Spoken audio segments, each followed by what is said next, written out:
France. Baguettes, berets, and crazy beautiful scenery. It's a place where culture and charm are in the air. They gave us fancy wine, cool clothes, and thinkers who actually made sense, sometimes. From the vineyards to the runways, France has always been a trendsetter, but how did this kind of small country become such a big deal? What makes France stand out on the global stage? Well, it all started with where it is. France is right in Western Europe, with beaches on the Atlantic and the Mediterranean, perfect for trading stuff and sharing ideas. Its location made it a hub for commerce and culture, and those rolling hills and nice valleys, they're not just pretty to look at, great for growing grapes and making the world's favorite drink. The landscape is perfect for agriculture. But France is more than just pretty places. It's a land rich in history and innovation. It's super old, like a mix of Celtic stuff, Roman roads, and echoes of revolutions. Each era left its mark.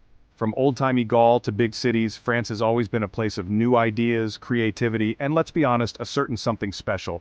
It's a blend of the ancient and the modern. So, get ready for a quick trip through time, checking out the big events and important people that made France what it is today. We'll explore its rich tapestry of history. Just try not to get too hungry for cheese. The culinary delights are just the beginning. We'll talk about that later. Stay tuned. Before France was France, it was Gaul, a land rich in culture and history. And no, we're not talking about those funny guys from the Asterix and Obelix comics, though they do get some things right. The real Gauls were a fascinating people. The Gauls were Celtic people who lived there for a long time, known for their cool metalwork and, yeah, sometimes fighting. They had a rich tradition of craftsmanship and warrior culture. Then came Julius Caesar and his Roman army, changing the course of history forever. Wanting more land, the Romans went after Gaul, leading to a series of intense battles. After a big fight led by the awesome Vercingetorix, Gaul became part of the Roman Empire. Vercingetorix's resistance is legendary, even today. It wasn't all bad though. The Romans brought many advancements. The Romans brought their language, Hello Latin, which influenced the development of French. Their love of aqueducts, who needs water bottles, revolutionized water supply systems. And being organized, Gaul wasn't exactly known for being on time, helped in the development of cities and infrastructure. Romans helped make French language, law, and culture. Their influence is still seen today. But really, being part of a huge empire wasn't always fun. There were taxes, people fighting back, and constant power struggles. And that weird moment when you find out your new rulers love eating snails. Yes, snails. Still, the Roman times were a super important part of French history, setting up things for the future and some really cool stories. The legacy of this era is still felt in modern France.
Scenes of daily life, battles, and legends.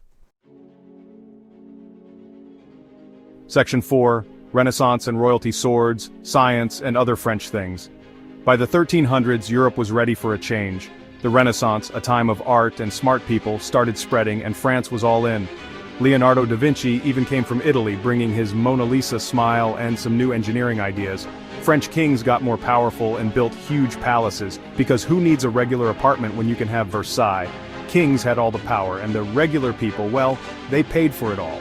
But it wasn't just crowns and castles. The Renaissance was a time of science, with French thinkers like René Descartes, I think, therefore I am, making a splash. French explorers sailed around finding new places and maybe a better way to make baguettes.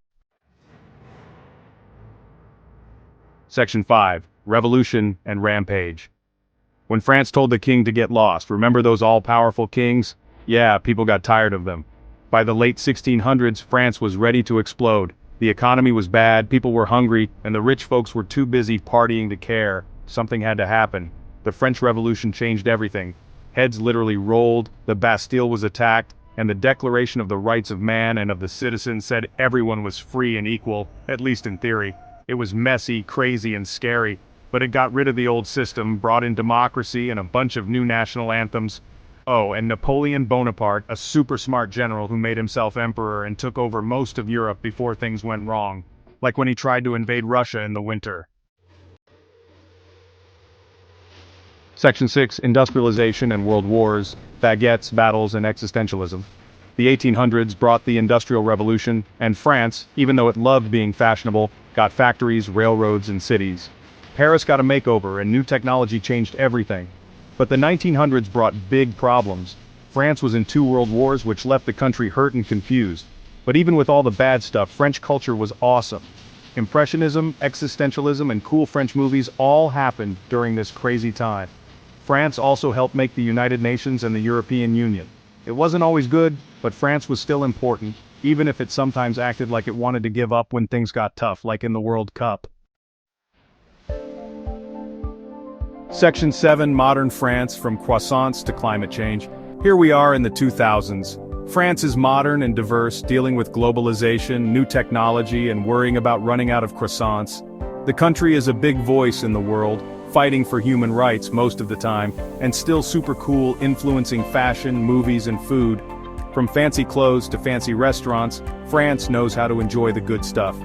Of course, every country has problems. France has economic inequality, social unrest, and climate change, but France is strong, creative, and believes in good wine. So, cheers to you, France. You might be a little messy, a little dramatic, and maybe too obsessed with cheese, but you're also brilliant, beautiful, and totally captivating. The world wouldn't be the same without you.